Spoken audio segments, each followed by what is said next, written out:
scheduled Plan Commission meeting to order. Let the record reflect it is Thursday, August 6th, 2020 at 7 p.m.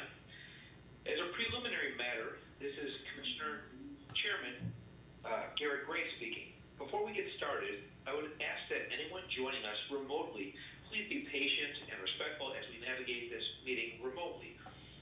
I would appreciate if you can each mute your phones. Thank you.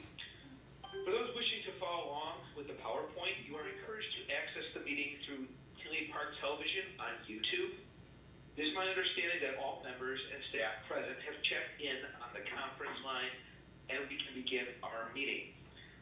Please note, throughout the meeting, we expect to have other individuals joining us via phone pertaining to specific items on the agenda. Thank you in advance for your patience and cooperation throughout tonight's Plan Commission meeting, which is convening remotely via conference call.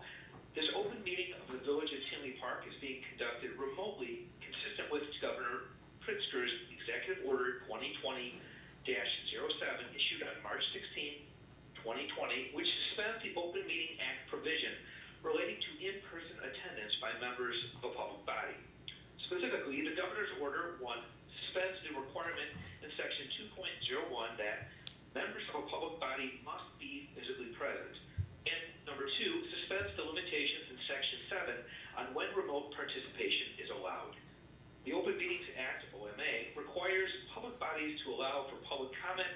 Therefore, this meeting will include public comment via the established protocol. Even if members of the public do not provide comment, participants are advised that people may be listening who do not provide comment, and those persons are not required to identify themselves. Please note that this meeting is being recorded and that some attendees are participating by web or audio conference. Let's go over some ground rules. All of the materials for this meeting are available on the Village's website, and we recommend that the members of the public follow the agenda as posted. The meeting is also live streamed through Tinley Park Television on YouTube. Before turning to the first item on the agenda, allow me to cover some ground rules for effective and clear conduct of our business and to ensure accurate meeting minutes. As chairperson, I will introduce each speaker on the agenda. After they conclude their remarks, I will go down the line of members, inviting each by name to provide any comments, questions, or motions. Please hold your comments until your name is called. Further, please remember to mute your phone when you're asking, when you're not speaking, and please also start your comment with your name. If members wish to engage in conversation with other members, please do so through me, taking care first to identify yourself and then make your request. Commission Secretary, please call the roll. Manny. Present. Gaskell.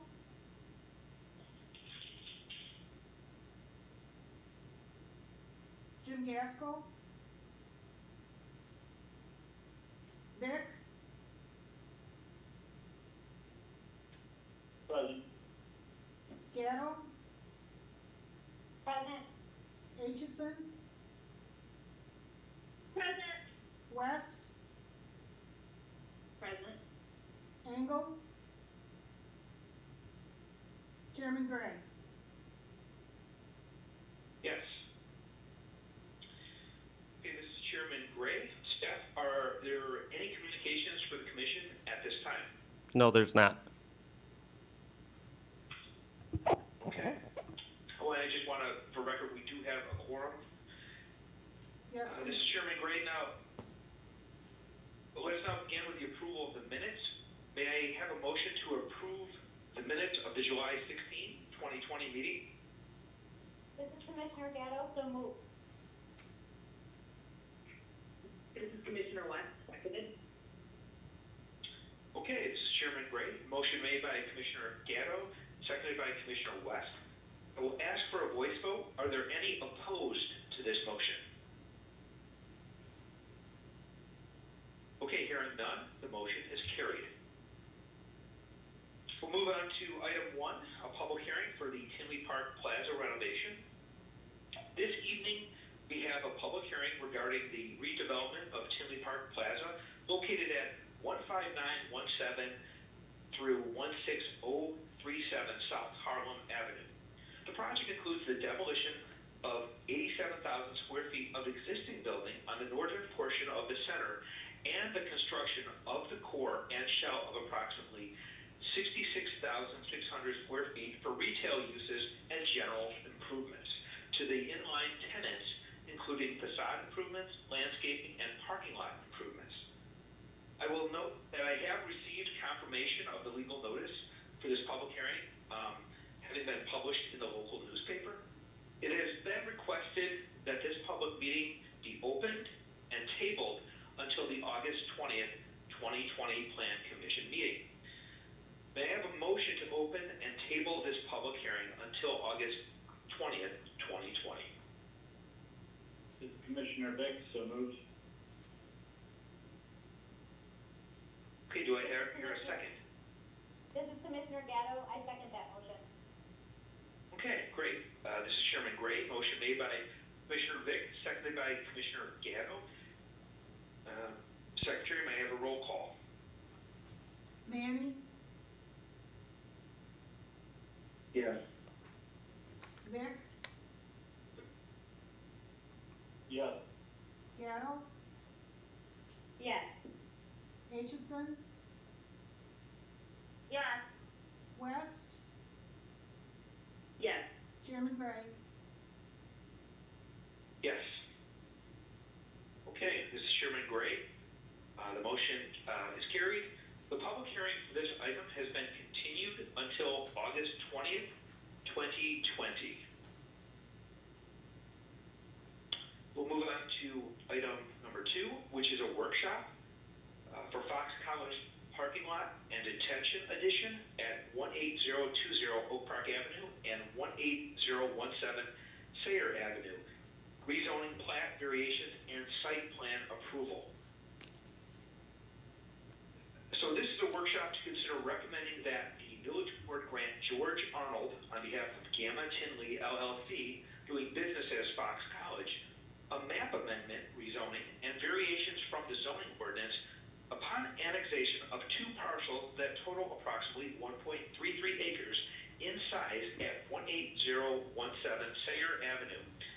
Upon annexation, the 2 parcels are proposed to be consolidated with the parcels located at 18020 Oak Park Avenue for a total land area of 5.68 acres and zoned NG, Neighborhood General.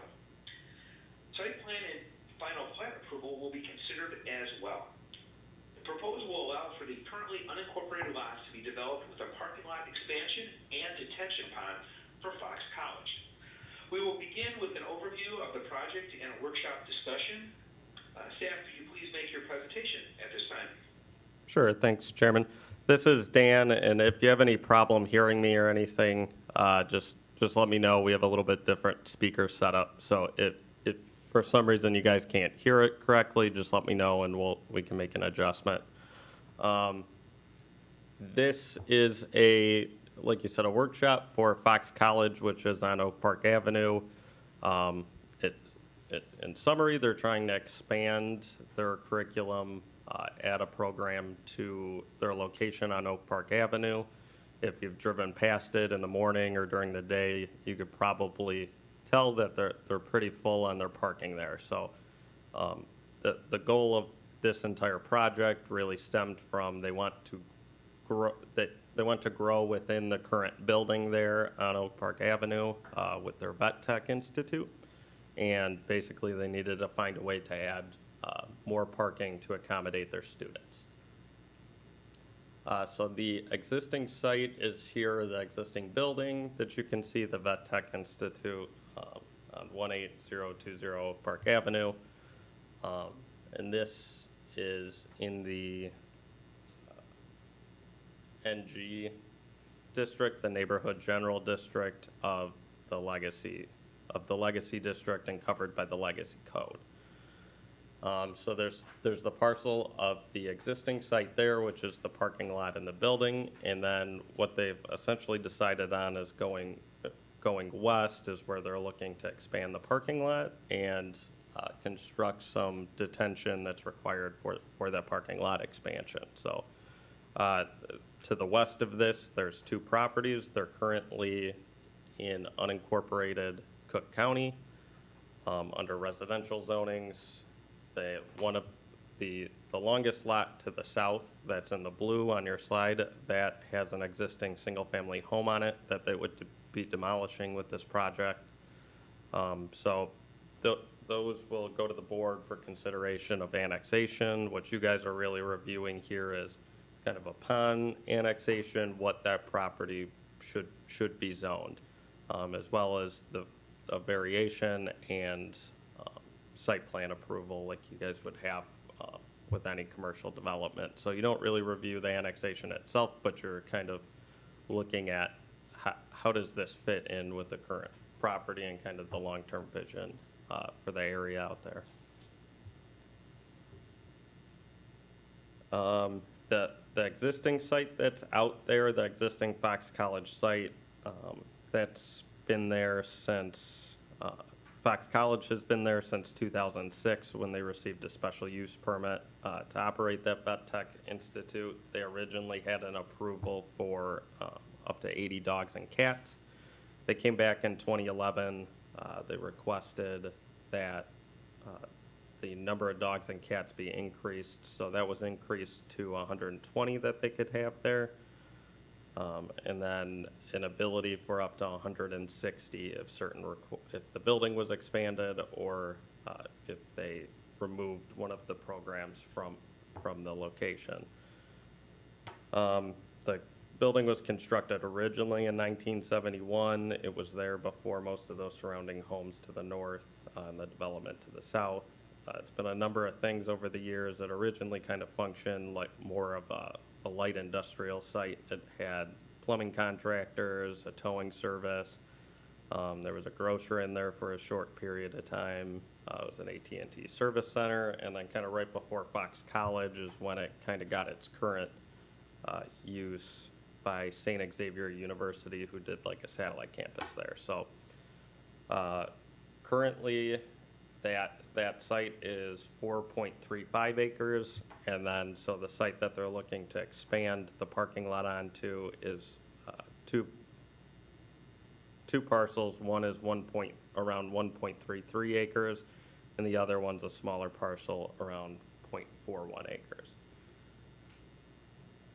A kind of big part of what the plans and the requests that they're making before you has to do with the images that's on the slide right here. So that's the existing floodplain in the area. And as you can see, the entirety of the parcels that are expanding in are in the floodplain. So really what that means is that any of the flood water that kind of goes on there now within the 100-year floodplain has to be not only captured on site, there's usually some additional storage that's required as well. On top of any impervious surface that they're installing as well is usually required to be held on site. So those approvals really go through MWRD, but a strong part of this review has been them really making sure that the engineering is far enough along that they understand they can build this, and that the storm water that's required to be on the site can be held there. So you'll kind of see as the design here is highly influenced by that 100-year floodplain. Zoning-wise, again, this is zoned NG, Neighborhood General, the existing Fox College site. With properties to the north are single-family homes. Those are zoned R5 and NG.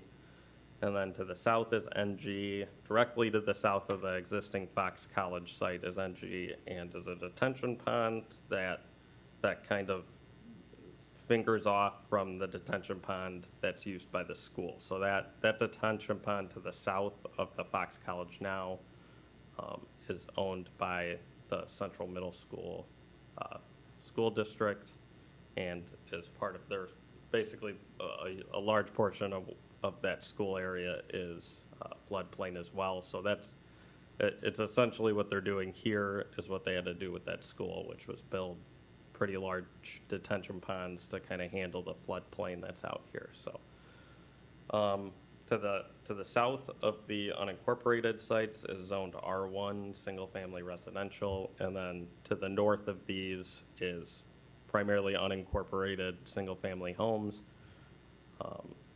There, directly kind of north of it is a vacant right-of-way that's there that was planned for a road to go through. There's no current plans with the village or the county to ever put a road through there, but as of right now, it's believed that is owned by the county, but the village could take control of it at some point in the future, but as of right now, it's just a vacant right-of-way there to the north. The proposed use again is them looking to expand their curriculum at this building, not looking to expand the building, so use the existing building footprint to kind of add an additional program or two.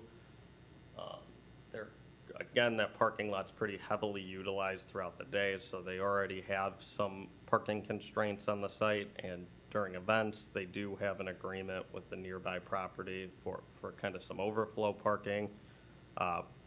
But this project is really hopefully going to resolve any current issues they have, and then also allow them to park any kind of new students that they gain with the curriculum expansion. So again, this requires annexation, rezoning, Plat of Subdivision to make all of this one lot with one zoning district, and then a variation. So they have purchase agreements. The Fox College has purchase agreements on these two properties, so they're coming forward to do that expansion. The parking lot expansion again, and then a large detention basin for the floodplain comp storage. So the new parking lot will have 95 stalls, and there is some effects on the existing site in terms of site layout, as well as some existing issues we've had there that will be corrected with this project as well. So the site plan for the expansion is pretty simple. It's a relatively square parking lot addition that'll be directly west of the existing parking lot, and have one two-way entrance exit out of kind of a separate parking field that's out there. It's primarily 26-foot drive aisles around there. There's even some 27s. The requirement in the legacy code is 24-foot wide drive aisles. They've expanded those to kind of help accommodate the traffic movement through there, truck movement. These are some younger people are in here too, so they've said this will kind of help the traffic flow move through that site a little bit easier, to just give them a few extra feet and circulate through this site. And then especially with the fire truck and box truck movement that works through this site as well, it helps accommodate that. The middle lane does go down to 24 feet though, and they did that to kind of help accommodate getting large enough buffers on the north and south sides of this property, so they could widen that drive aisle, but that would kind of take away from the surrounding buffer yard, the surrounding landscaping around the parking lot. So it's kind of a mix of them, but it all works together fairly well in that.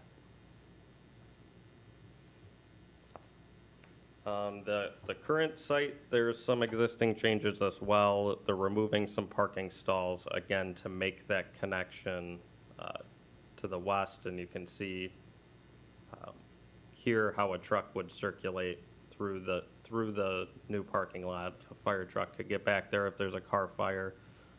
There'll be no buildings it needs to access, but we still want to make sure they can kind of get in and out of that area if there's any emergencies back there. So that shows you the circulation there, as well as how that connection's being made between the existing site, which is on the east, and then that new expansion to the west. The current plan, so they have, there was an existing issue with some illegally striped parking that got added at some point to the north drive aisle. So that kind of blocked some truck circulation with our fire trucks through the site. So they've resolved that by doing truck turning templates and they'll be eliminating a couple of the stalls, hashing that area out and signing it for no parking to make it very clear. So, and they've said they would enforce it going forward because sometimes it's kind of hard to change parking behavior. If somebody calls that their parking stall, they still might just park there. So they plan to enforce that as well, while keeping some of the other stalls. With the plans that went out with the staff report, this was kind of shown as a two-way drive aisle. However, and that's what's shown on your screen right here, we were recommending that be converted to a one-way drive aisle with appropriate traffic control signage. So one-way signs, do not enter signs, and striping that would delineate and show that as a one-way drive aisle that goes to the west around the building, as you can kind of see here. So they've made that change already, and they agreed to that. So you'll see here in a second when the slide changes, they've shown that now as a one-way drive aisle. So it meets the dimensions for a one-way drive aisle. It still allows the truck to go through there. Without that, the aisle was about 17 to 18 feet wide, and that's just not enough room to kind of have an appropriate two-way drive aisle. So this will help resolve that issue. So we've kind of removed that open item. The other open items are just discussing that overall site plan of the existing parking as well as the proposed parking expansion, if you guys have any concerns about those layouts. And then the third open item is always kind of one we have on here, just that we don't go through final engineering reviews on a lot of these, so there still may be some engineering adjustments. I know they've worked very closely with our engineer, their team, so they're already farther ahead than I think most projects would be on engineering because it's so vital here. But we still have that they would need final engineering approval from our village engineer and MWRD on this. Parking-wise, this is kind of a unique one, being in the Heritage Corridor. There's some pretty just generic parking minimums that are in there. We have enough of these come forward where you've heard me, Paula, Kimberly, we've all kind of said the same thing, is parking's not a perfect science, especially when you're doing parking minimums and you're just kind of making a generic assumption. So every site, every use, every business functions a little different. So it can be kind of tricky. A lot of times we really rely on the developer or the petitioner to kind of know their market, know what kind of parking they need. Of course, we don't want to set something up for failure in the future, but if it's a couple stalls or something like that and they believe they can make it work, we usually can side on they probably know their demand and market a little bit more. So with this one, it's considered a heritage site in the Legacy District. The minimum parking is actually 4 spaces per 1,000 square feet for generic commercial or assembly spaces. So that actually only requires about 100 parking spaces for a 25,000 square foot building. The part of the goal of the code is less pavement, less impervious surface. You know, things are changing with the way people travel and go places. So that sets just kind of a minimum standard. But obviously on this site, as a college, where people kind of, or students and professors probably drive themselves here. So there's probably not much carpooling, and we are in the Chicago, it serves the larger Chicagoland area. So there are quite a few people driving to this site, coming here to Tinley Park and driving here from outside of Tinley Park. So there is some higher parking demand on this site than you'd see on most commercial office assembly type spaces like this. So currently they have 242 parking spaces, 242 regular parking spaces, 7 ADA spaces, 249 total.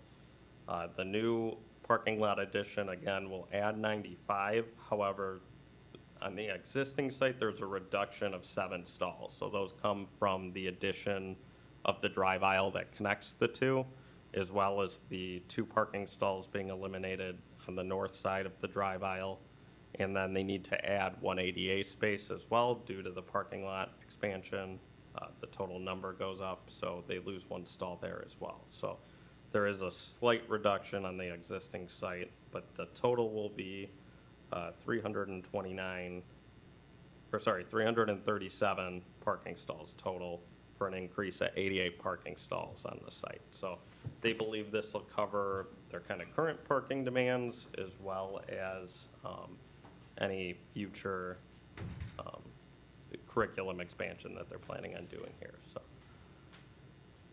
for the lighting for that parking lot, they have, they'll be putting 4 parking light poles up there with LED fixtures. The staff report was a little unclear. I'll note that it says they're kind of planning on replacing the lights in the existing parking lot to match those. They do plan on doing that as they kind of need to replace those light poles, but they do not plan to do that with this project at this time. So everything I just showed you has a fairly high cost, especially with the detention pond that they have to get in there. So they're trying to keep this within a reasonable budget as well. So those lights still work out there now, and they're kind of planning on keeping those. As they need to replace them, though, we'll get kind of a uniform look over time out there.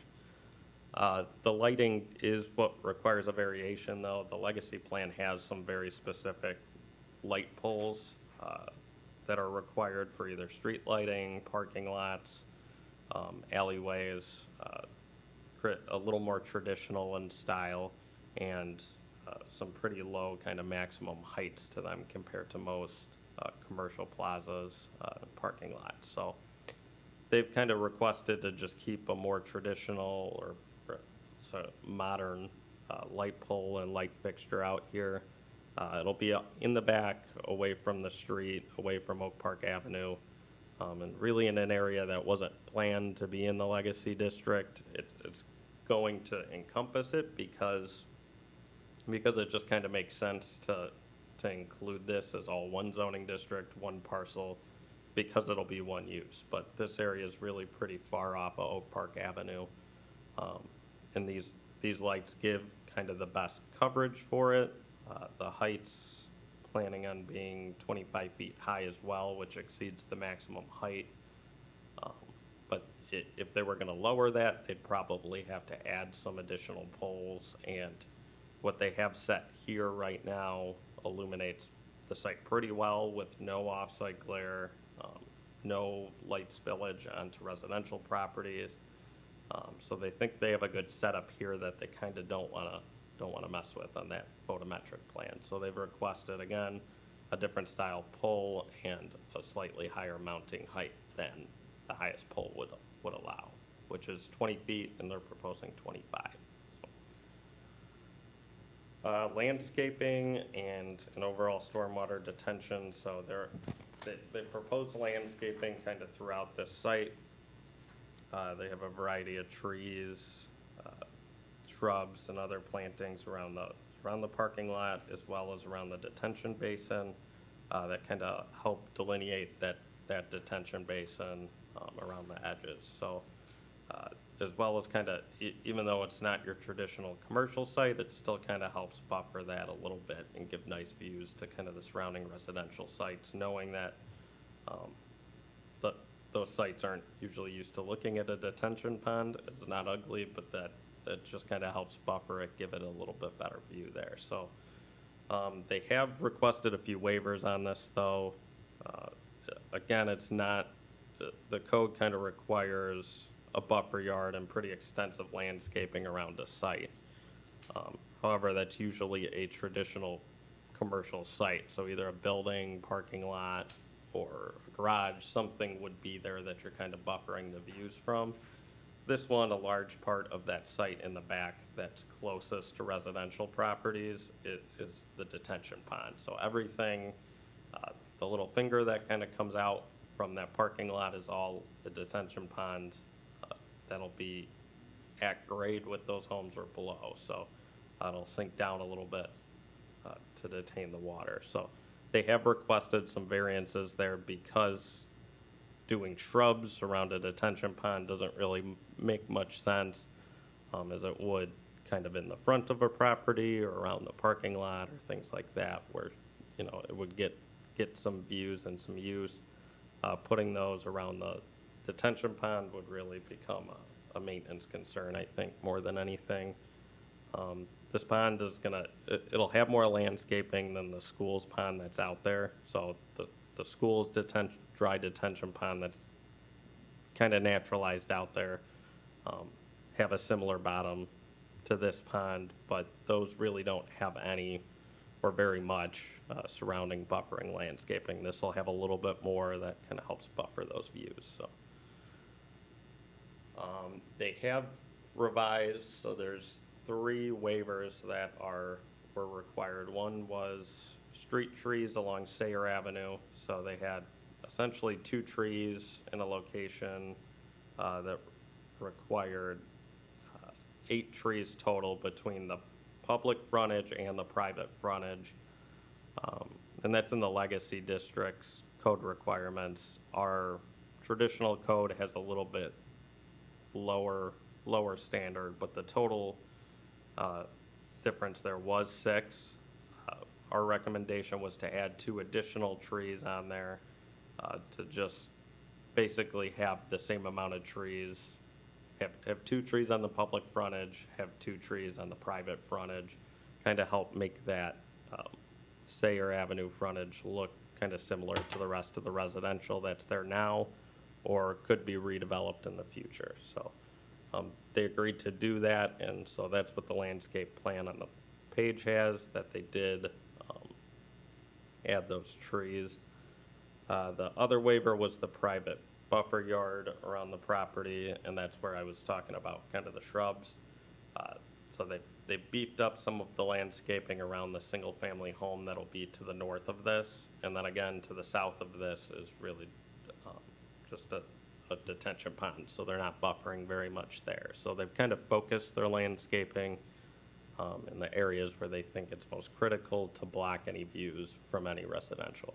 So, and then there's the interior parking lot. So that would typically require 15% of that to be landscaping, as well as end islands at the end of the parking stalls. So obviously that would eat into the number of parking stalls that they're getting here.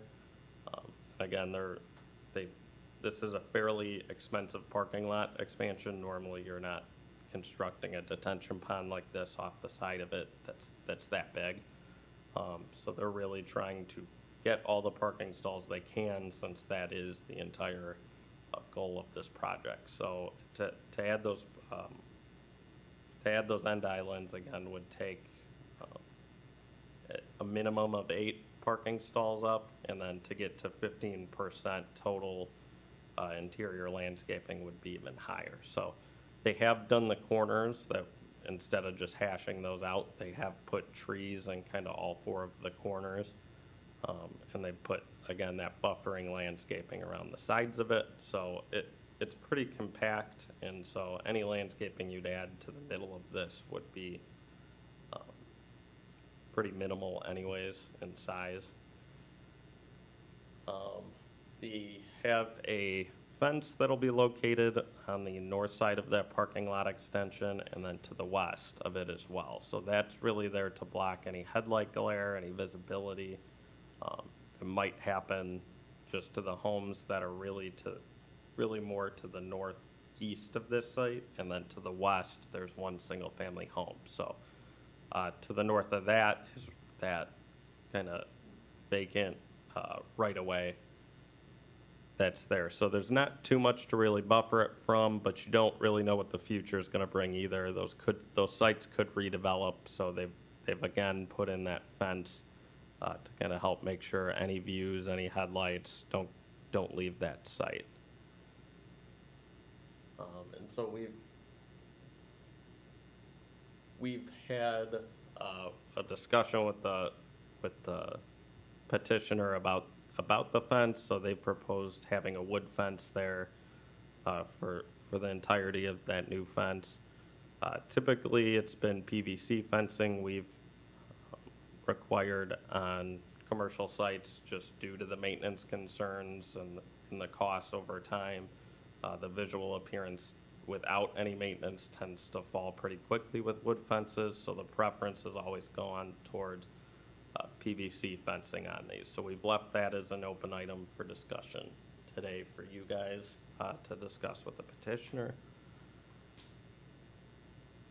Again, here's the 3 kind of landscape waivers for that landscape site that are being requested. And lastly, we have the Plat of Subdivision that they're requesting that you'll be reviewing today. Really what that's doing is consolidating, there's 4 total parcels. So there's the 2 parcels currently that are on the Fox College site, and then there's the 2 parcels that they're putting the parking lot expansion on and the detention pond on. So those with this plat will all become one single lot. We'd like to have detention be on the same lot as the use that's creating it, just so there's not any issues with ownership in the future. And you want parking to be attached to whatever use it is. So that this is kind of cleans it up, makes it all one lot. It also puts a drainage easement over that detention pond, so that way there's access rights to the village to go on there. And if it gets blocked in the future or there's any issues, anything happening there, it gives the village some ability to make sure just overall drainage in the area isn't negatively affected. It also makes sure it's clear that that is the primary use is just for drainage in that. So I believe that's it for our staff report, and I'll give it back to you, Chairman. Okay, this is Chairman Gray. Thanks, Dan. I also understand that the petitioner is with us here today. Is there anyone that the petitioner would like to present or add at this time? Thank you, Mr. Chairman. This is George Arnold. I'm the attorney for the petitioner. And also on the phone is Mr. Chris Siegel, who is a representative of Fox College, as well as our engineer, Kevin Camino. And we thank the staff for their work on this. And we have nothing to add, but would certainly like to answer any questions that you may have. Okay, thank you, George, Chris, and Kevin for being here. We appreciate it. So at this time, this is again Chairman Gray. Commissioner, I will ask each of you if you have any comments or discussion on the open items right now. So if we could begin with comments from Commissioner Manning. Yes, I have no issues with any of the open items, and my only comment is for the petitioner to follow the recommendation for the staff report. Okay, thank you, Commissioner Manning. Commissioner Gatto, any comments? No, I agree with Commissioner Manning. Everything that he said, I agree with. Okay, excellent. Commissioner Aitchison.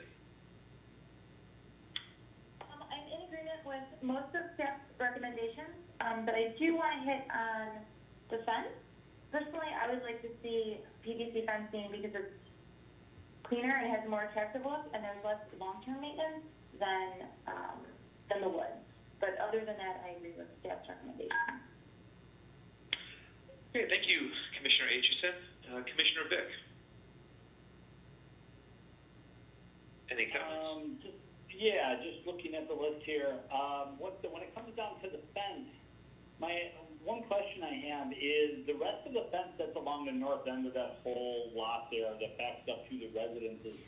What materials are those, and who actually owns those fences? Are those on the property for that building, or are they on the residential properties? I know that fence has been there for a while. Sure. Yeah, that's a good question because I've spoken with the petitioner about this, and so some of it just goes back to history. Is this site was there first, and so those homes came in after this site. Yeah. So the developer of those homes then put in individual fences. They've obviously been replaced over time, and there's not like a HOA out there, so they're just single-family homes that have the right to replace their fence with any permitted material, so wood, PVC, chain link if they wanted. Most of them have obviously kept a privacy fence back there. Our belief is most of the fences are all on the residential side and have been replaced by the residential properties. And again, normally we would require the commercial property to have the fence, maintain it. But I think some of this just goes back to history of that commercial property was there first with the residential coming in second. Technically, if they took down their fences or somebody took down their fence, there would be a requirement in our code for Fox College to have to fence it. It seems unlikely that would happen, and we'd probably work with them, give them some time if they wanted to do that. So that's the long answer, but we've talked to them about it. Again, those are all residential fences existing there, and they're pretty mixed matched, PVC and wood out there. So. Okay. All right. Yeah, so I would definitely, of course, recommend the PVC just due to the maintenance and the appearance on that, even though it really, as of right now, it really it's not going to be seen by very many. But we don't know what's going to happen down the line, of course, with those properties, and it's good to have something that's going to stay in shape there. When it comes down to the light pole stuff, I don't have a problem with what they're what they want to do. I don't think there would be a problem with that, especially in the back, there. Other than that, yeah, I think the other staff recommendations are all very good. Okay, this is Chairman Gray. Thanks, Commissioner Vick. Appreciate the comments. Commissioner West, any comments for discussion? Yeah. So just to clarify, the house that's on that lot will be taken down, but they're not acquiring the house that's just north, right? The blue one. Correct. That is not part of this project, and that remains unincorporated Cook County. And that's the primary house that they've tried to make sure they buffer with the fence and the landscaping. So that was kind of their focus was that house and the house to the south. Okay. So I have a question, and I hope staff will rein me in if this isn't an appropriate question. I'm newer to the commission, but has the college given any thought to using something like a permeable pavement or permeable pavers? Just because I actually live maybe like a quarter mile north of this, and that whole area does have some pretty major flooding issues. And just the idea of putting additional impermeable surface in a floodplain concerns me. So has there been any cost comparison on something like that to further mitigate flooding in that area? Sure. I'll let the petitioner's engineer probably answer that one, but I do believe they have it. So they have underground detention on top of this. Is basically they have to store all of the stormwater or all of the floodplain and stormwater that's on the site and then some. So this will actually should improve that overall area in terms of drainage. Now, there's a bigger problem. It's obviously all floodplain, but this won't push any stormwater off, and it's actually going to take in more. Essentially, at the end of this, it's going to take in more than it does now, and they have to retain all that stormwater on their site, where right now some of that might be running off to the adjacent properties. So overall, this should actually act as an improvement. I do believe they have permeable pavement, but I'll let their engineer, Kevin, maybe answer that in more sophisticated answer. Okay, so we did consider permeable pavers, and unfortunately, due to cost, the aforementioned costs that were sky high for this particular development, it would be considerably more expensive. So in addition to the detention that we're providing in the basin to the west and the compensatory storage for the floodplain, we do have infiltration measures beneath the parking lot in the way of stone and plastic pipe to help with infiltration. That also satisfies infiltration measures for the Metropolitan Water Reclamation District. So unfortunately, we couldn't swing the pavers, but we do have infiltration measures. Excellent, thanks. And my final question, looking at the existing parking lot, I know there were some concerns about it had been restriped that brought it out of compliance. I understand that the two spots kind of in the northwest corner, if I'm looking at this correctly, those are going to be, unstriped. They're going to be hashed off and no parking. Does that bring the lot into compliance? Yes, and the conversion to that being one way, those things combined, and then you're, and the third action being you guys approving the site plan then. Typically, if someone's gonna add parking, they have to, and sometimes we can do it administratively, but it usually goes through. Sorry, go ahead. Can you repeat that last bit? It being the site plan approval you guys are granting to it, also, that's kind of the third thing that brings it into compliance. So, yes, after those changes, all of that the parking that remains there will be in compliance with the code. Okay, great, thank you. No further questions. Okay, thank you, Commissioner West, for excellent discussion items. I appreciate it. This is Chairman Gray. I echo a lot of the comments of the staff and of some of the commissioners earlier. I also prefer the PVC fence material versus this proposed cedar fence. Just as staff and as commissioners mentioned, to prevent future maintenance issues. I know it's not in a high visible area, but you put it up and you won't have to give it the constant TLC as you would with the wood. So I think that is actually a good move to move to PVC if you could work with staff on that. In addition, I'm okay with the landscape waivers. I thought Commissioner Vick brought up a good point about that existing fence that's on the residential property.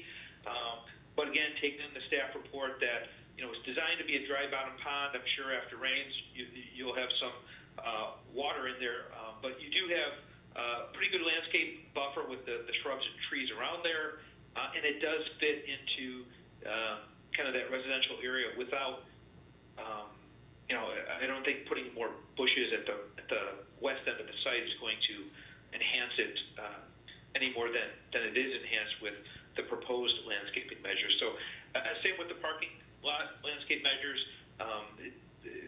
just for need of spaces.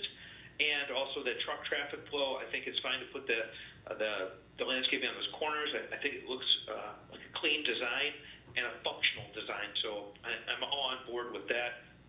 And again, Commissioner Vick had mentioned the 4 25-foot high light posts. I know they're not in the decorative type of posts. However, to staff's point and some of the commissioner's point, it is recessed in the back. It's not going to be seen, and also in terms of not having spillage of light into the adjacent residences, I think it's fine to have the 4 25 feet lights. Generally speaking, I do agree with the staff recommendations. I do concur with the one-way signs for the existing parking lot on the east end because absence of the 24 feet wide lane for two-way traffic, you just don't need to be having issues with a tight spot as it is. And to Commissioner West's point on the two removed parking lots, the one thing on that northwest corner for truck traffic, the only thing I want to emphasize, and I believe Dan said this when he gave his staff report, is that the removal of the two lots for truck traffic and truck circulation, it has to be enforced. So if you have students that just park on, I need a place to park, and they all of a sudden still park there, you're going to need some sort of measures to actively enforce that so that it's very clear, whether striping or whatnot, to make sure that people don't, in a rush, just to get to class, park there, or the fact that, you know, if they're trying to find a spot, they just park there and run into the building, and then all of a sudden you have some truck coming in, you don't have an issue there. So I think just as long as that's clear to the people using, the students that are using the facility and the teachers, as well as it's enforced. But other than that, I think this is a very good addition for Tinley Park. It's good that education is booming up for the expansion. So those are my comments at this time. Staff, can you please review the open items on this request? Sure, And any additional feedback that might be needed at this time? Sure, I won't go through all of them. I think most of it was pretty simple. Like you said, and the petitioner has been very open with those spaces to the north. They obviously want to keep all the ones they can, but they've even agreed, since that's currently a problem out there for trucks to access it, they're going to go ahead and move forward with making those changes before they construct the parking lot addition. So they're working on, I believe, getting that together already to remove those 2 stalls, get it hashed, and put in the signs. Just to resolve that, so if a fire truck needs to get there tomorrow and 2 people are parked there, they can easily make that turn instead of needing to worry about hitting the dumpster enclosure. So they've been very open, and that they're willing to do whatever they need to there. Other than that, I believe, if you want to hear from the petitioner, kind of the one outstanding item, I believe that they haven't really agreed to, that I've heard from pretty much every commissioner they'd prefer, is the PVC fencing. That was our recommendation too, so I don't know if you guys want to hear back from them on that.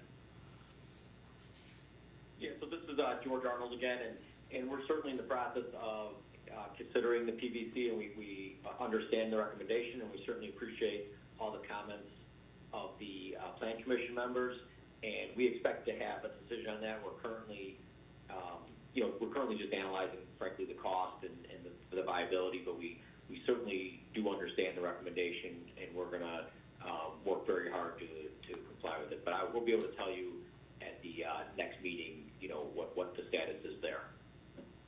Sure, thanks. And other than that, I think we're pretty clear on the open items. We're pretty glad to have Fox College expanding in this location, and quite honestly, you don't think of a parking lot as a great addition usually, but when you're keeping a college like this in Tinley Park, it brings in students that shop in our businesses and buy gas at our gas stations, and quite honestly, in a location that would be tough to develop. So I think this is a good use and a good project to do that. So I'll just thank the petitioner for working through this. I know it wasn't an easy project to design. So Thank you, Dan. We appreciate your hard work on this too. Okay, this is Chairman Gray, and I concur with Dan and the rest of the staff, George, Chris, and Kevin. Thank you.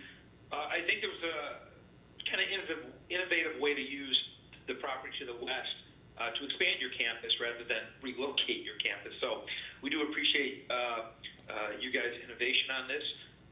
Again, this was a workshop for this request. There will be a public hearing on this matter at the Thursday, August 20th, 2020, regularly scheduled Plan Commission meeting. So George, you and your team get with staff on how you can attend, and we will see you then. Thank you for your time. Thank you very much. Thank you. Okay. Now we'll move on to item number 3, which is a workshop for Hailstorm Brewing patio edition at 8060 186th Street. Special use for PUD deviation and site plan approval. So this workshop will consider recommending that the Village Board grant Chris Schiller, on behalf of Hailstorm Brewing Company, and Tom Camp Properties, the owner, a special use permit to amend the Mercury Business Center planned unit development to allow for exceptions from Section 3.J fence regulations and Section 8-A.10, required parking spaces of the zoning ordinance. This special use and exceptions and site plan approval will permit a permanent outdoor patio to be constructed at the Hailstorm Brewing Company property located at 8060 186th Street in the M-1 PD General Manufacturing Mercury Business Center PUD zoning district. We will begin with an overview of the project and a workshop discussion. Staff, can you please make your presentation at this time? Thank you, Chairman Gray. So it is an overview. Again, this is Hailstorm Brewing. They're currently located at 8060 186th Street. It's in a M1 PUD district, so a more manufacturing industrial area off at 80th Avenue, north of I-80 and south of 183rd. So they've been there since 2014. In December 2019, they finished renovations to the tap room. They added additional seating, a full kitchen, expanded some of their brewery space. So they've really been expanding at this location. The brewery, it's technically different owners between the brewery and the property, but they're the same underlying people are there that kind of own the brewery and the property. So that's very common on a lot of things where you have kind of the business and the property under different companies technically, but kind of the same group between them. So it's kind of good they've been able to expand within this space and kind of control their own destiny there as a brewery, and it seems like they've been doing very well, and they're pretty well known. If you go around the Chicago area, and you can find their beers expanding. So this has really been something that's been on their mind. I know they were talking to us 2018, I think maybe even before then, about doing some kind of outdoor space out here, which have become more and more popular with breweries in the area. The COVID-19 coronavirus pandemic obviously has kind of expedited that and really put an emphasis on outdoor seating. So they currently have a temporary patio out there, which we allowed for a lot of our restaurants to be able to open back up during the last phase. And it's been maintained out there this whole time, so they've gotten some pretty positive feedback with that.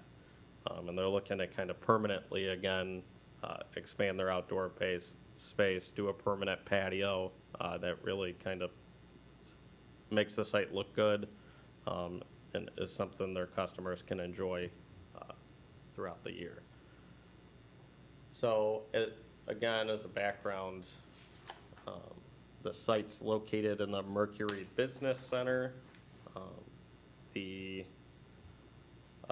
Mercury Business Center overall is kind of the surrounding area is a PUD. This building is a multi-tenant building. It's got quite a few tenant spaces in there with a wider address range. So I believe it originally had 8 different tenant spaces, and it's a 34,000 square foot building and around 117,000 square foot site overall. And it kind of has functioned as industrial flex space, some office space in there over the years. The petitioner, again, opened the brewery in 2014, occupying 2 of the units. And in 2019, they expanded to 2 additional units that are in that building. So now there's kind of, those units have kind of been condensed, and that was actually, reading the original approvals, kind of some of the vision of what they had with this building was a space where some smaller business could start and then kind of grow within the building potentially. So it's exciting that Hailstorm has kind of seen that work. There are other tenants in the building though that are mainly industrial type buildings, construction, fire protection, and a couple other businesses in there. So zoning wise, again, this is in the general manufacturing district in the Mercury Business Center PUD. The sites on all sides of this property are in that same PUD, that same zoning district, and are very similar properties. To the south of this are a few more kind of office-oriented properties. To the west of it are really more kind of industrial properties, so it's kind of got that mix, and this building's kind of in the middle of there, where it's designed to look like a kind of office building, but there are some docks, high ceilings, stuff you see in industrial buildings. So, and that's really where breweries look to kind of locate, because they need the high ceilings, the doors, they have large equipment, they have truck shipments going in and out, there's smells, there's things associated with it that just kind of work better in these zoning districts. It is fairly unique, though, in just that it's one of the few uses in these manufacturing districts where the general public is kind of visiting it. So for the most part, the manufacturing districts are kind of, you got a lot of trucks going in and out, and they're usually not very easy to navigate or kind of find a business in. There's not a lot of signage. This is kind of the one use that's kind of allowed in there that really could bring the public there. It does really function as a destination, though. We've seen the brewery scene kind of explode in the last couple decades. We have 3 breweries in the town now, or in the village, and we have a 4th under construction, which is Banging Gavel in the downtown. So we've had a lot of success with those, and again, this is kind of that general area where most of the breweries have looked to locate in, just because they like that industrial space.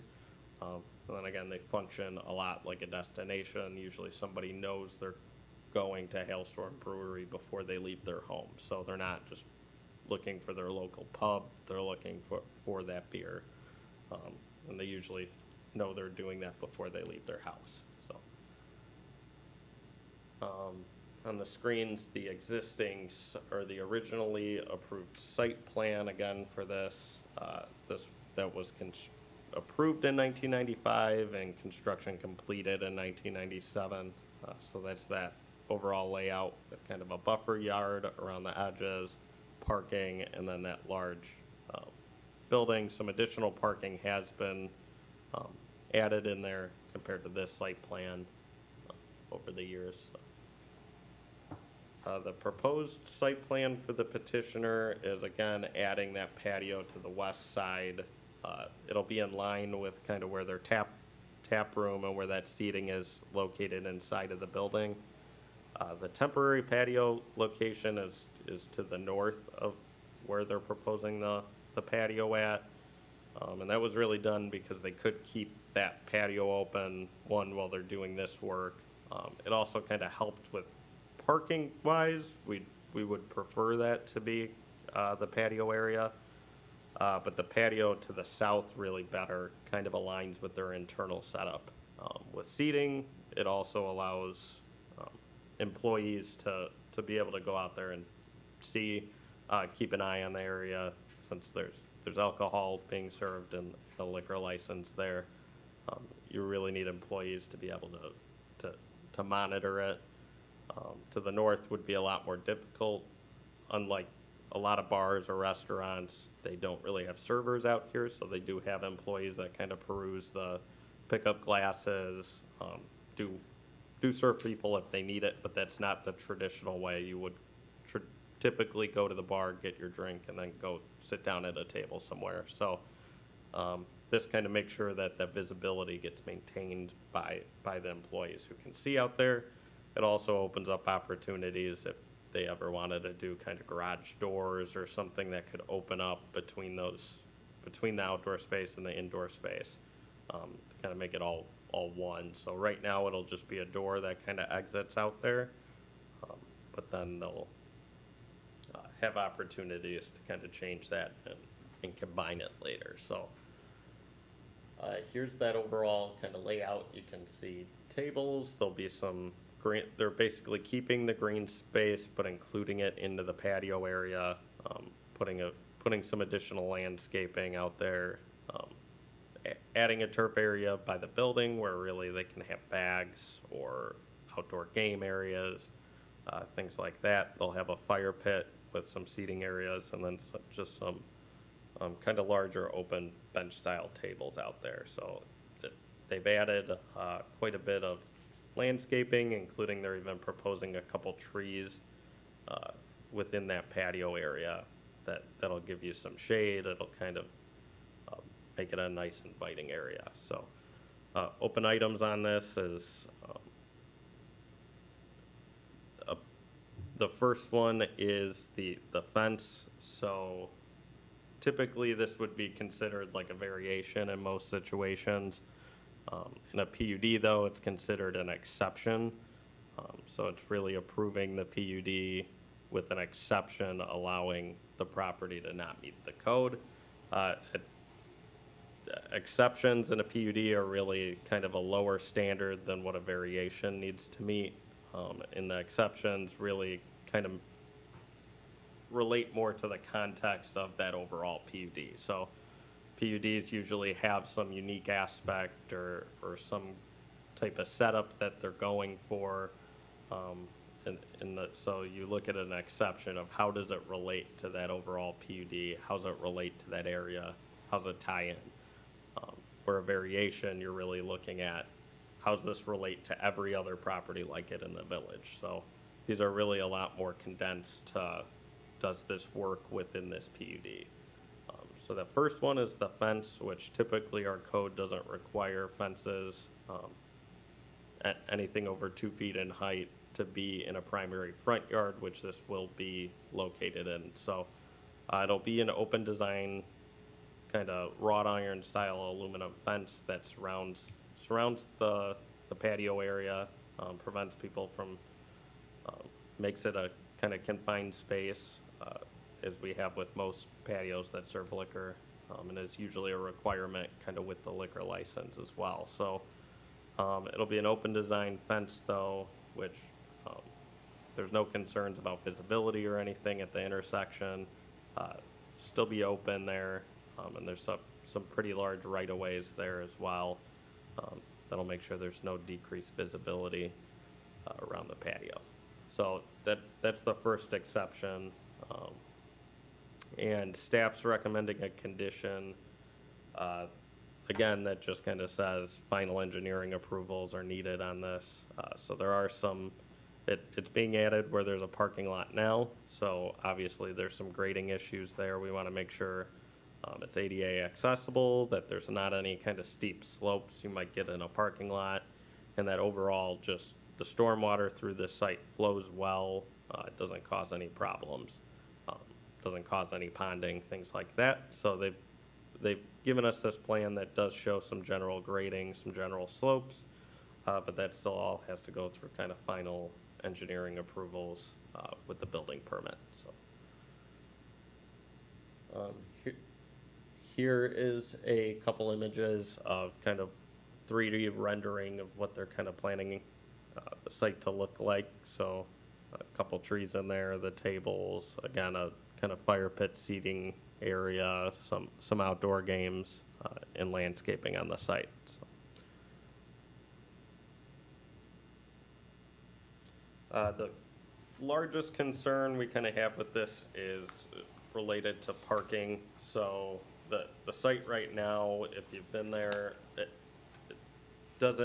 it's empty for the most part most of the time, but they do, as a brewery, have some higher peak times, specifically Friday, Saturday nights, evenings, when they can be quite busy out there. So they do have a strong parking demand just for that one tenant.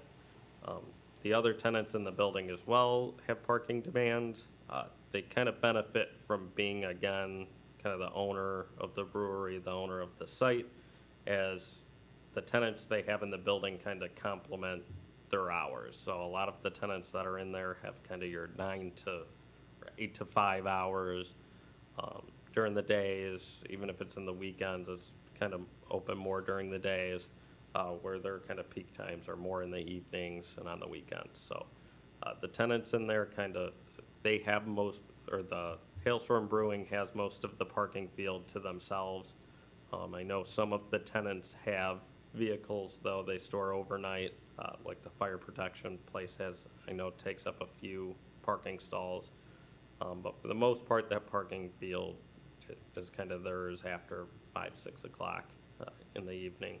So that kind of helps with the parking out there, but they still have a strong parking demand. So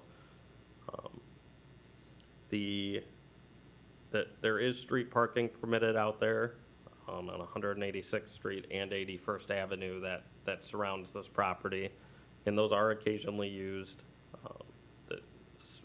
Specifically because some of the parking on the site is actually less convenient than the street parking is, which is almost closer to the door. So there is some street parking that happens out there. It's not common. It's usually on the weekends, and I believe kind of more during special events. So I'll let the petitioner speak to that maybe a little bit more later, since he's kind of got some inside knowledge of that. But there is some high parking demand out there, so that was kind of our concern, is they're bringing a patio that reduces some parking and increases the seating on the site. So it could potentially lead to issues. Typically with kind of parking and businesses, our main concern with that really relates to parking that could spill into residential areas. So if you have a shopping center, and if this was in a shopping center that was next to residential, the question would be, okay, well, people are going to start parking in front of homes and walking next to homes. This location's really in an industrial area, so we don't really have that concern. There's really no nearby homes anyone's going to go park by or disturb. So that's not as much of a concern, but it does lead to the part that too much on-street parking has really never been planned out here. And there is a lot of truck traffic that goes in and out. So our main concern with this has really got more to do with truck traffic for other businesses in the area, ensuring they can make turns and maneuver through that area and those streets, as it's kind of been designed for from the beginning. So we haven't heard of any complaints. We haven't heard of any issues with on-street parking or maneuvering or illegal parking in the area from hailstorms. So we don't think it's an issue, but we are kind of recommending that the approvals keep the limited occupancy on the site that they have now, just because there is they're reducing some parking, and it's fairly limited on the site, and there's no room to expand on the existing site. So we're recommending they limit that occupancy, and then if there are any truck access problems, if there's any complaints or any issues we're made aware of, that the petitioner work to kind of rectify those. In our staff report, we kind of recommended if there was issues, you could stripe in parking stalls on the street that limits where people can park and keeps them away from intersections and corners if that's becoming an issue. You could also potentially limit it to one side of the street. So if issues come up, we're just put a condition on there that they would work with us to kind of rectify the situation.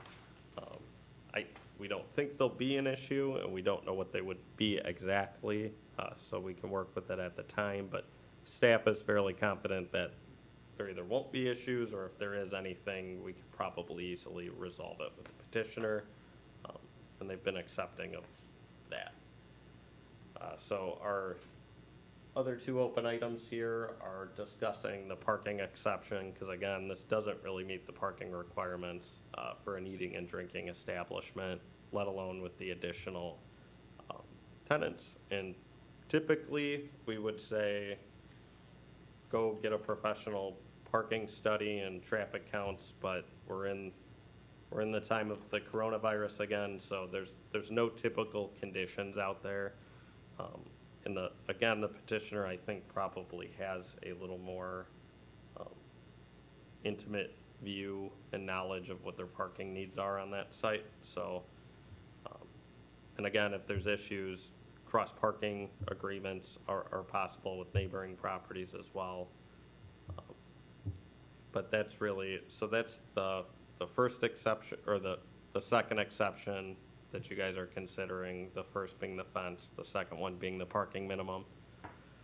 The fourth open item is, again, just our recommended condition addressing any future parking issues or concerns that might happen on the streets related to parking or truck movements in the area. So we have a few ideas of if there are issues, what they could do, that cross-parking agreement, striping parking stalls, or limiting parking in certain areas on those roadways. But again, no complaints that we've had with their current occupancy limit, which is set at 90.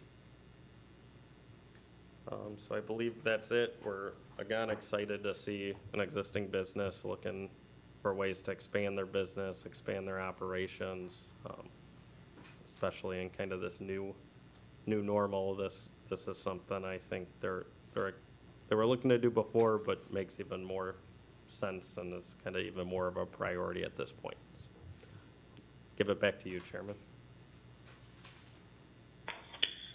Okay, this is Chairman Gray. Thank you, Dan, for the presentation.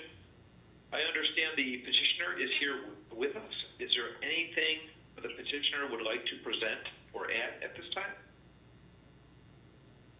Yes, thank you. Chris Schiller from Hailstone Brewing. Thanks, Dan, for all your detailed information there. That's great. Thanks to the village for considering it. We love being in Tinley Park. We've had a fantastic time here. The village has always been really supportive of everything we wanted to do. I do want to comment a little bit about the parking, kind of as we've seen in our experience. We're very fortunate that really every business, I can't think of an exception in our, I'm going to say like 2-3 square block area is really a Monday through Friday 9 to 5. And so really after 5 o'clock, it just starts to turn into a ghost town around there, and especially on Saturdays and Sundays as well. So fortunately, that's, if and when we do have an event like a bottle release or a popular band or something on a Friday night, that really starts to peak around 7 o'clock p.m. And there's just not only is there really no businesses open anymore, but there's no, really any trucks that we've seen coming in for deliveries because their docks are closed. So we're fortunate that the overlap, even has a pretty good gap, more than an hour plus on a weeknight. And I would say, too, times we need some street parking is, I'd say 1 to 2 Fridays a month, and a couple times a year when we do, like a big event, like an anniversary party or a big bottle release or something like that. So that's even not that often. As Dan said, sometimes people do park just because it's closer and more convenient. But even then, that's usually after hours. And so, fortunately, we're in a neighborhood that's pretty much just a dead zone after 5 p.m. typically on the weekends. Okay, Chris, thank you for your comments. This is Chairman Gray speaking. At this time, I'm going to ask any commissioners for comments or discussion on this item, beginning with Commissioner West. Commissioner West, any comments? Sorry, sticky mute button. It might not have been updated by the time I looked at my packet, but I saw that the owner had written letters to several businesses in the area asking for parking reciprocity. Did anybody answer? Is that in place yet? I believe that was so that's kind of the tenants in the owned building. So they basically were making sure that their tenants were okay with kind of the way the parking was set up. They're obviously the landlord of the property, or the landowner, but those were just kind of making sure those businesses were comfortable with it. So those weren't like neighboring properties, but we did send letters. Okay. We did send public notice letters and haven't heard anything yet. So. Okay, well, my understanding was that we would entertain a discussion of increasing the capacity in the building if there were parking agreements with, but that would be neighboring businesses, not the businesses on the same lot. Correct. There'd have to be an actual formal enforceable agreement with a neighboring property that would actually expand the parking field of the property. So, yeah, the current limit is just based on that current property. So if they can, if they want to expand the capacity, we're open to that, but they really need to get more actual parking stalls. So if they can work something out that's kind of what we were talking about there. Okay, great. Thank you for clarifying that for me. I don't have any other questions, but just a comment. I think from the renderings, I think it looks like a really nice outdoor space. Okay, thank you, Commissioner West. Commissioner Vick, any comments? The only question I have is, because I didn't notice anything readily, is for that, what is now the temporary patio area, which will be like a turnaround kind of area. I think I saw in the drawings here, or in the plans here. What are the protection measures from that fenced area? Because it looks like that fence is right there, and then you've got the fire pit. You know, I mean, is it just a curb that's in place, or is there any other kind of protection in case somebody being stupid or not paying attention decides to, you know, come into there pretty fast? Is there any other protection there? So there's a curb, and then there'll be the fencing there. I think there'll only be about 4 or 5 parking stalls left in that area to the north where the temporary one is now. And you have to make a turn to even get into there, so it's unlikely somebody would be flying into that area just because of the setup. But so that's basically where they'll have a curb there that will, one, you know, it's not going to stop a car, but that's generally what helps guide vehicles if one was backing out or something. And then there'll be the fencing that's there as well, and some landscaping. So. That's kind of the setup they have now. If there was any major concerns, they can maybe do some kind of bollards on the inside of the fencing. Yeah. Okay. All right. My only other question would be is on that area out there, because it's not like it's very close to a direct access from the building.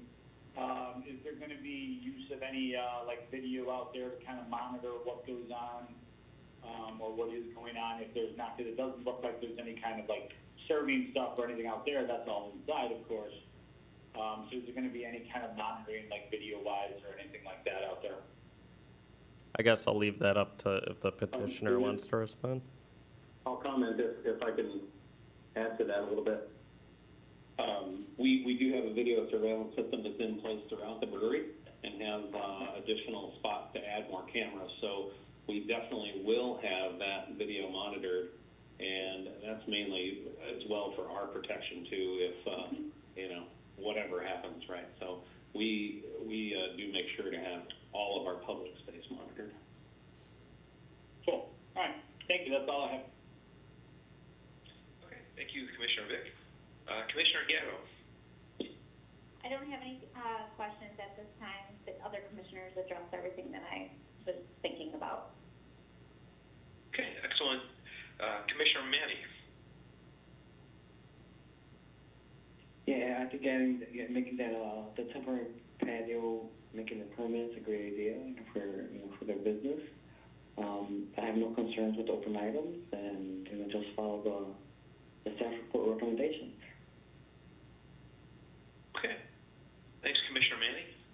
Some of my comments are, one, I do concur with the staff's recommendation to limit the occupancy based on like an official cross-parking agreement. However, I do have to say, Chris, I've been there before, and you do make a compelling argument in terms of it being a ghost town, after 5 p.m. on Friday. So I don't think, the current situation is problematic. However, if you get a new tenant, maybe some of that could change. So it probably is a smart idea to just get something official. That way, you have all your bases covered. But you do make a compelling case that right now it is not an issue. But we know businesses can be fluid in terms of here today, gone tomorrow. With that said, there was one question I had through the staff report regarding the patio.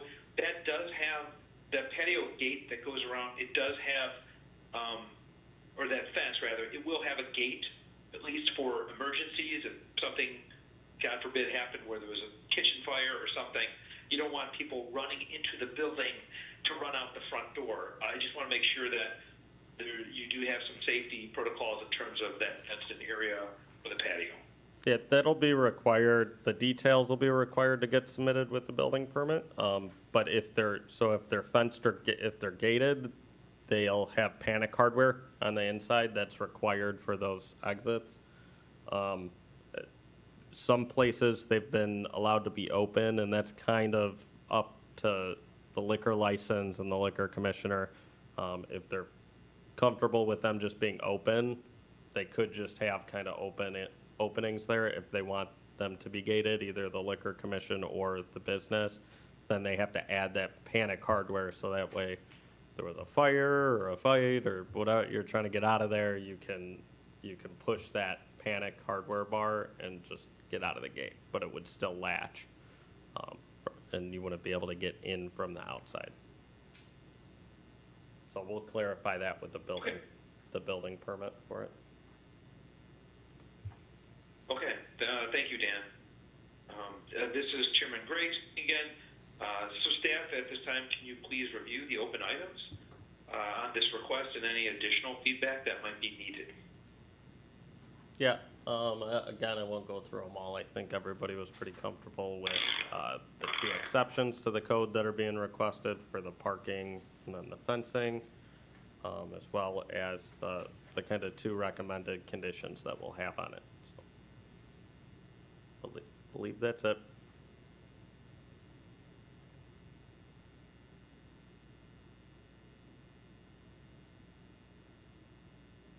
So I don't think there's anything else any other feedback we need. Okay. This is Chairman Gray. Thank you, Dan.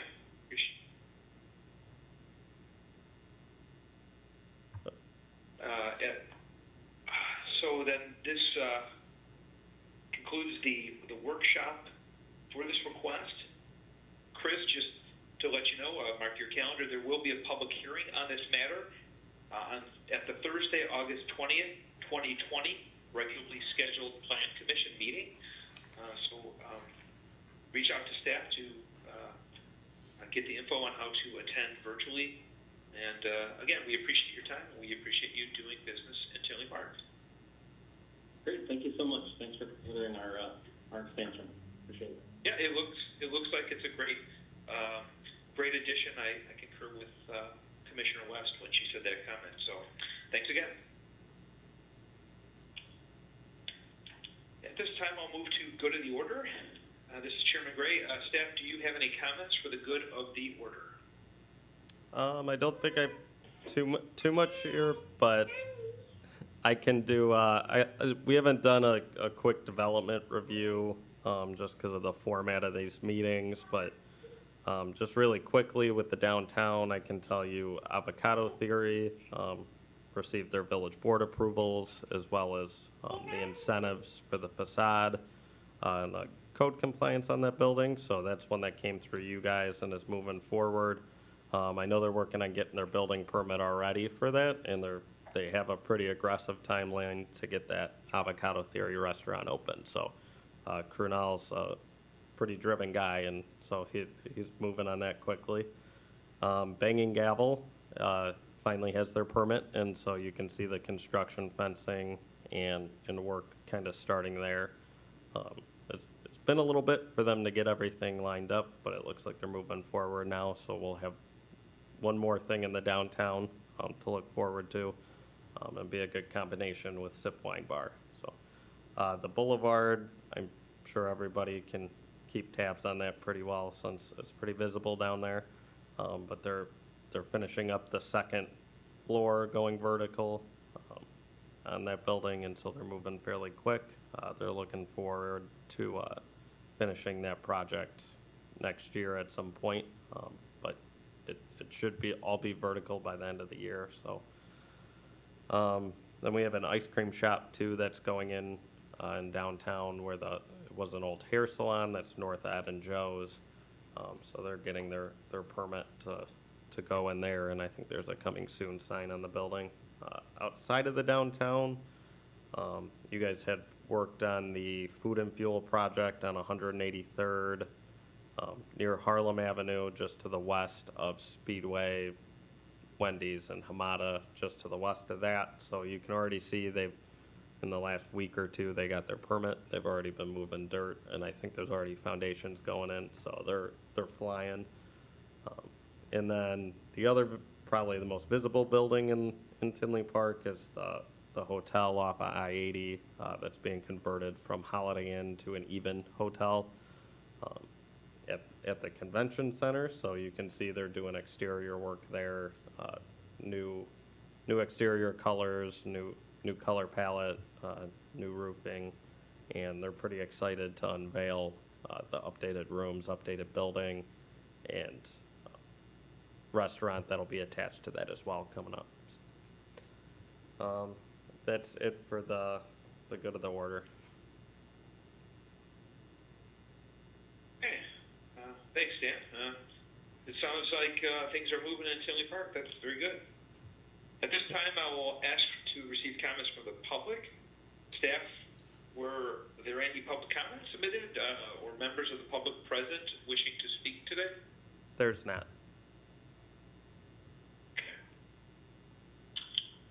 Hearing none, I will move to adjourning the meeting. If there's nothing further, I will entertain a motion at this time to adjourn tonight's meeting. This is Commissioner Manning, so moved. This is Commissioner West, I second the motion. Okay, motion made by Commissioner Manning, seconded by Commissioner West. I will take a voice vote for anyone opposed. Okay, motion carried. This meeting is adjourned at 8:31 p.m. Take care, everybody. Thanks, Good job. everyone. Thank you.